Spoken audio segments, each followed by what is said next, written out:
Hello friend, BPSC TRE 3.0 की जो counselling चल रही है उसमें से चाहे आप पीआरटी से हो, जूनियर से, टीजीटी से, पीजीटी से, सभी के लिए है। जो आपका काउंसलिंग स्थल था उसमें कुछ डिस्ट्रिक्ट में जो है परिवर्तन किया गया है, वो काउंसलिंग स्थल को चेंज कर दिया गया है। तो इसके बारे में यहाँ पे आप लोग नोटिस भी देख पा रहे होंगे। साथ ही दोस्तों, जैसा कि आज माननीय सुप्रीम कोर्ट में सुनवाई थी टेट वर्सेस सीटेट को लेकर के, तो क्या कुछ फैसला हुआ है क्या? अब जो है, जैसा कि आपने देखा होगा, बहुत सारे कैंडिडेट के कमेंट भी आ रहे हैं कि मैम क्या जो है सीटेट अब इनवैलिड हो गया है, टीआरई 4 में सीटेट वैलिड नहीं रहेगा, इन सारी चीजों को लेकर। तो यहाँ पे जो कुछ भी हम लोग जानेंगे ऑफिशियल जानेंगे। बने रहिएगा वीडियो के लास्ट तक बिना स्किप किए। दोस्तों नए हो चैनल पर, विजडम आशी चैनल को सब्सक्राइब कर लीजिएगा, बेल आइकन को प्रेस कर लीजिएगा। यहाँ से जो भी न्यूज़ मिलेगी आपको ऑफिशियल और ऑथेंटिक मिलेगी। और यहाँ पे दोस्तों मैं आपको बता दूं कि जो नोटिस है आप लोग स्क्रीन पर देख पा रहे होंगे, पहले से देख लेते हैं, उसके बाद हम लोग सीटेट और टेट के बारे में जानते हैं। ये देख पा रहे होंगे, निदेशक प्राथमिक पहले कार्यालय जिला शिक्षा पदाधिकारी समस्तीपुर का है ये। और ये जो आपकी टीआरई 3 के तहत वर्ग 1 से 5, 6 से 8, 9 से 10, 11 से 12 के विद्यालय अध्यापक के लिए काउंसलिंग कार्य कराने हेतु निर्देश प्राप्त है। इन सभी पदों पर नियुक्ति हेतु काउंसलिंग की कार्रवाई की जानी है। तत्संबंध में कार्यालय ज्ञापन यहाँ पे नंबर वगैरह दिया गया है। 20/1/2025 द्वारा उपरोक्त काउंसलिंग की कार्रवाई हेतु स्थल +2 तिरहुत एकेडमी काशीपुर समस्तीपुर में निर्धारित किया गया था। संबंधित विद्यालय में वार्षिक माध्यमिक परीक्षा 2025 एवं अंतर स्नातक परीक्षा 2025 का परीक्षा केंद्र निर्धारित है। उक्त स्थिति में दिनांक 1 फरवरी 2025 से पूर्व निर्धारित काउंसलिंग केंद्र को परिवर्तित करते हुए राजकीय अध्यापक शिक्षा महाविद्यालय आजाद चौक अमीरगंज धर्मपुर समस्तीपुर में काउंसलिंग करने हेतु स्थल निर्धारित किया जाता है। तो आपका ये जो बदलाव किया गया है अब ये है, यानी इस पर जो है आपकी यहाँ पर काउंसलिंग होने वाली है। रीजन जो बताया गया है कि ये स्नातक की परीक्षा माध्यमिक परीक्षा है, जिसकी वजह से जो है आपकी काउंसलिंग की जो स्थल है उसमें बदलाव कर दिया गया है।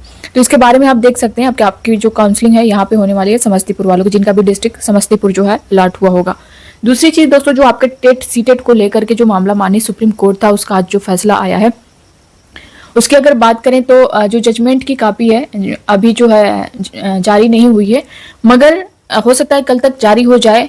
फिलहाल मैं यहाँ पे आपको बता दूं कि टेट सीटेट को लेकर मेन ये मामला झारखंड का था कि वहां पे जो वैकेंसी आई हुई थी उसमें जो है सीटेट को वैलिड नहीं किया गया था, जेटेट मांगा गया था, जिसमें से जेटेट भी अगर देखा जाए तो वहां पे कई सालों से नहीं हुआ था और जितने भी कैंडिडेट थे वो टेट वहां का क्वालिफाई ही नहीं किए थे। इन सारी चीजों को लेकर के वे माननीय सुप्रीम कोर्ट में जाते हैं और माननीय सुप्रीम कोर्ट का जो आज फैसला आया है वो यही है। जजमेंट की कॉपी अभी देखिए, जो पूरी ऑर्डर कॉपी है वो अभी जारी नहीं हुई है, कल तक मिल सकती है। यहाँ पे जो मामला आपने देखा होगा, बहुत सारे वैदिक कह रहे हैं, बहुत से चैनल से भी आपने देखा होगा कि सीटेट को इनवैलिड कर दिया गया, इनवैलिड कर दिया गया। देखिए, सीटेट को इनवैलिड नहीं किया गया है। पहले भी जो है कोर्ट का फैसला था कि अगर जो है कोई भी स्टेट वो चाहे अपनी तरफ से तो वो सीटेट को वैलिड या इनवैलिड कर सकती है। यानी कि जो स्टेट गवर्नमेंट है वो चाहे तो अपने स्टेट में सीटेट को वैलिड इनवैलिड कर सकती है, उनके ऊपर छोड़ा गया था। अगर आप देखेंगे राजस्थान में अगर आपने देखा होगा तो यहाँ पे सीटेट इनवैलिड है, यानी आप सीटेट के बेस पर यहाँ पर अप्लाई नहीं कर सकते। यहाँ पे आपको जो है रीट यहाँ का क्वालिफाई होना चाहिए, यहाँ का टेट आपको जो है क्वालिफाई होना चाहिए।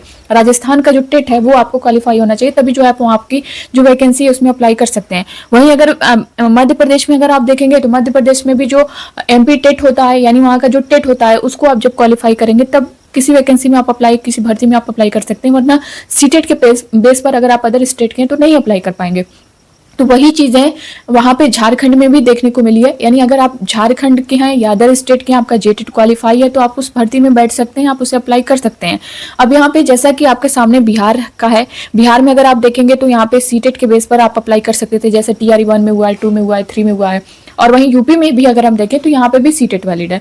आप सीटेट के बेस पर भी सुपर टेट हो रहा है तो आप सीटेट के बेस पर भी अप्लाई कर सकते हैं। टेट के बेस पर अगर टेट है, दोनों पे जो है आप अप्लाई कर सकते हैं। मगर कुछ ऐसे हैं, जैसा कि राजस्थान का एग्जांपल मैंने दिया, मध्य प्रदेश का दिया, यहाँ पे आपका वहाँ का टेट, उस स्टेट का टेट आपका क्वालिफाई होना चाहिए। तो अब क्या है, जो अभ्यर्थियों के मन में डर है बिहार का जो टीआरई 4 होने जा रहा है, इसमें क्या जो है ये सीटेट वैलिड होगा या नहीं होगा। देखिए, अगर आप बिहार में भी देखेंगे ना तो यहाँ पे भी जो बीटेट है कई सालों से नहीं हुआ है, आपने देखा होगा। तो इसीलिए जो बिहार गवर्नमेंट है उसने सीटेट को वैलिड रखा है कि बीटेट उन्होंने करवाया नहीं है। सीटेट के बेस पर टीआरई 1 में भी आपने देखा होगा, टीआरई 2 में भी आपने देखा होगा, 3 में भी देख रहा होगा। अब रहा टीआरई 4 का जो मेन मामला है कि टीआरई 4 में ये वैलिड होगा या नहीं होगा।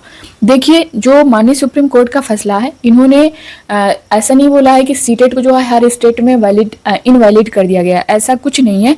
ये चीज़ें हैं कि इन्होंने इसको वहाँ के गवर्नमेंट पर छोड़ा है। अगर मान लीजिए बिहार के गवर्नमेंट पर छोड़ा गया है कि अगर आप अपने स्टेट में चाहें तो सीटेट वैलिड कर सकते हैं या फिर इनवैलिड कर सकते हैं। तो ये तो पहले भी था कि जो स्टेट गवर्नमेंट चाहे वो अपने हिसाब से जो है उसे वैलिड इनवैलिड कर सकती थी।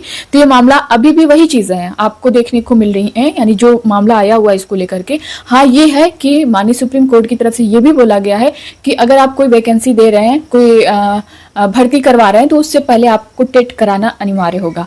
अब ऐसा नहीं है, वो गवर्नमेंट चाहे जो भी स्टेट हो, वो ऐसा नहीं है कि वहाँ पे सीटेट जो है इनवैलिड ही है, हर स्टेट में इनवैलिड बोल दिया गया, ऐसा कुछ नहीं है।